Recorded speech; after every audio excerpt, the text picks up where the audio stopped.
They're all pretty much the same. Hey, Scott from MyGrowthRings.com here once again is in the home of my future shop.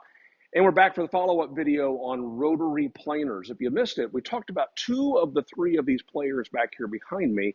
We talked about really the granddaddy, the Wagner rotary planer. The Wagner was made by a company called Gilmore Pattern Works in Tulsa, Oklahoma. Patented back in the 1950s and super popular for probably 40 plus years. At which point a similar model came along. You know, I only gave you part of the name of this. I told you it was the Medallion Planer. It's actually the Medallion DP Planer from a company called Proud Little Company of FCC, or P&R Tool Company, which was located in Sand Springs, Oklahoma, of all places, right? Something about Tulsa and Sand Springs that breed rotary planers, and how this one varied from the original Wagner by having not just three cutters, but three cutters that had two faces each. So as the one face would dull, you could rotate it around, have a fresh face. This one was around for, I don't know, probably 15 years or so, and then it disappeared. And while a few companies knocked it off, most recently, StewMac, a company who makes supplies for guitar making, has brought back this style of safety planer. In fact, not only have the patents expired, but the trademark went into public domain. So they call this also the safety planer, and you could make one and call it the safety planer too. So I had some concerns about this one though. You know, in earlier videos, I talked about how when I worked at Shopsmith, how we insisted or recommended strongly that people use the 1/2-inch router chuck instead of their 3-jawed Jacob style chuck to hold the rotary planer, because we were concerned about the forces that were on this possibly damaging the chuck. Well, then I get this StewMac planer in, and as you can see, it has 3 facets machined into that 1/2-inch shank. I'm not so sure it's going to hold very well in that 1/2-inch router chuck. Additionally, we had the problem with this style not seating all the way up, and we weren't catching it with the second set screw. Well, this one is exactly the same. It has a little fillet at the end of the shaft that's going to prevent that from reaching all the way to the second set screw. So I had my concerns about using these in a Jacob style chuck, and I thought, you know, who can I reach out to who would absolutely know? And I thought, I know who. The internet's shop teacher. Yeah, that's right. I called on MrPete222, also known as tubalcain, right here on YouTube. Scott has reached out to me and asked me a few questions, and I'm going to give you an answer the best I can in regards to what he asked me about the StewMac planer head. Now, I do not have the StewMac, but for years and years, 40 years or so, I've had the Gilmore version of this, which is quite excellent. I haven't used it much lately. They are no longer available, but the StewMac is basically the same thing, maybe even better, because there's 2 cutting edges on each one of the cutters. But one thing that they have changed on it is that the shank is no longer fully round like this. It has 3 flats on it, as do many drill bits and other items. So to me, that might actually be better if they have made the flats accurately. And I don't know if they have, because I do not have the StewMac version. But Scott asked me if this would in any way damage a chuck, a regular Jacob chuck, and I don't believe that it would have any effect on it at all, holding on the flats. We know that it wouldn't slip as possibly the round shank would, although I don't ever remember having that problem, because you just tighten it down as tight as you can get it. So that answers the question about whether or not the chuck is going to survive. But I have another question, and that is, a lot of drill presses have their chucks held in place with a Morse taper. In fact, there's a Morse taper here, and there's another taper holding the chuck in place. And I have concerns about that as well. So back to Pete. It's probably not a good idea to set this down on an iron surface because it's touching on the cutters, but this is older than a hill, so I'm not worried about it. But one thing I wanted to make clear to people is that if you hold this in this type of chuck, the chuck is not going to come off. This is the type of chuck that's held on with a threaded collar. An awful lot of home type drill presses have the chuck attached that way. Do not use the cutter with a chuck that has a taper shank, because they are held in there by another taper right there, and that can separate when you put pressure up against it this way. So this could come loose, as could the actual Morse taper itself. So use this type of chuck for safety. So this is how I used it for many, many years. Tight as possible. And since we're running this at pretty high speed for cutting wood compared to metal, you want to make sure you really got her cranked down tight. And I believe you'll enjoy that planer. It is almost too good to be true. Now back to Scott. Thank you, Pete, for taking the time to answer my questions. If you're not subscribed to Pete's channel, and especially if you're interested in metalworking, I highly recommend you follow the links in the shop notes.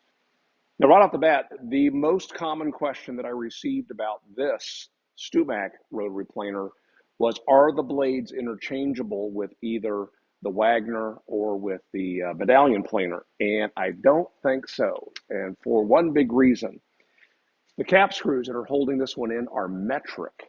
Let's pull this off and take a look at how these are held in. So that is just a standard flathead cap screw that's holding this cutter in on the StewMac.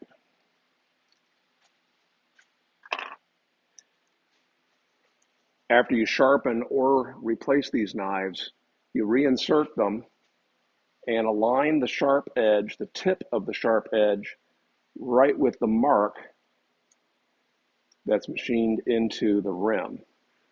You see we have a little mark, a little slot right there.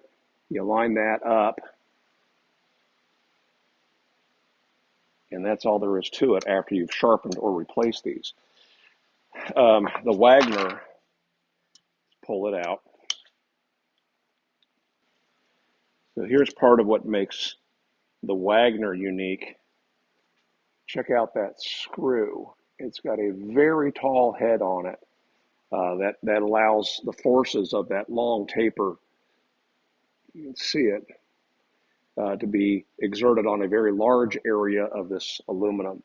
So right off the bat, I would tell you, no, you can't use the StewMac, not only because of the threads being different.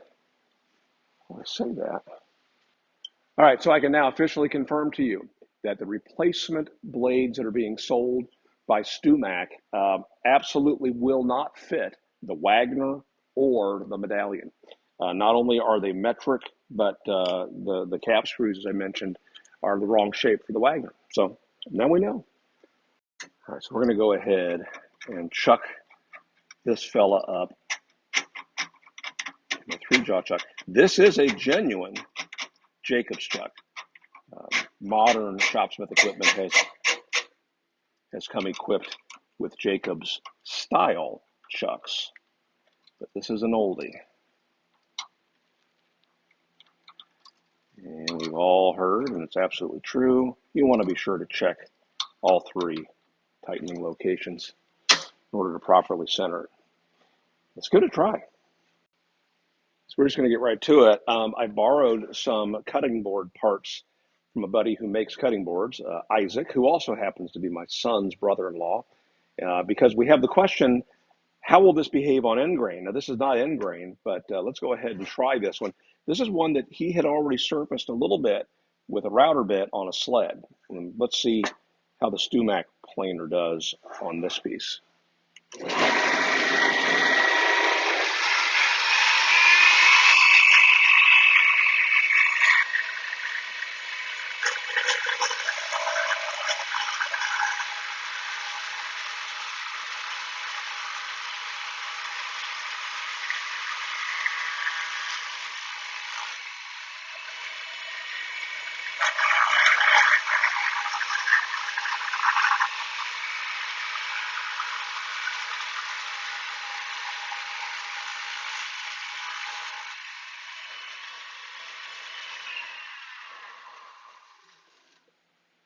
I'm assuming you can see that. Not bad at all.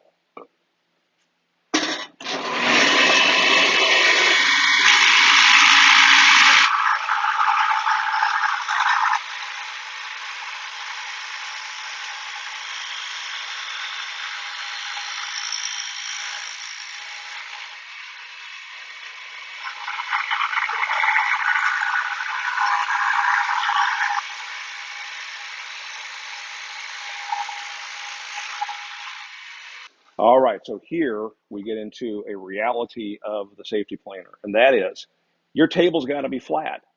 The fact that it's digging in and cutting a little bit deeper on the back side than on the front side tells me that my table is tilted forward just slightly. I didn't realize I had done that. Let's see if we can adjust that. Maybe. I may have to go back and do some alignment. Yeah, absolutely. You know, one of the first orders of business with using a rotary planer like this is you've got to have your table properly aligned. Now, it's actually pretty straightforward how to check it. You take a piece of coat hanger, piece of wire, and you bend it in the shape of a Z. You connect one end of it to your chuck, and the other end, which is pointing down, you touch to the table, and then you rotate your chuck around all the way around to see whether there are any high spots or low spots. With the 510, with the Shopsmith Mark V table saw, the table is able to be tilted this direction and set with a stop, and this direction with spacers. It looks like I'm correct in this direction, this orientation, but I'll have to adjust my stop in order to get my table to go back any further on this side. Needs to be done, obviously, but for now, I think you get the gist of how well this thing works. Let's check it out on Ingrain. And this is the sort of setup you can make in order to do rabbets or even to make raised panels with your rotary planer.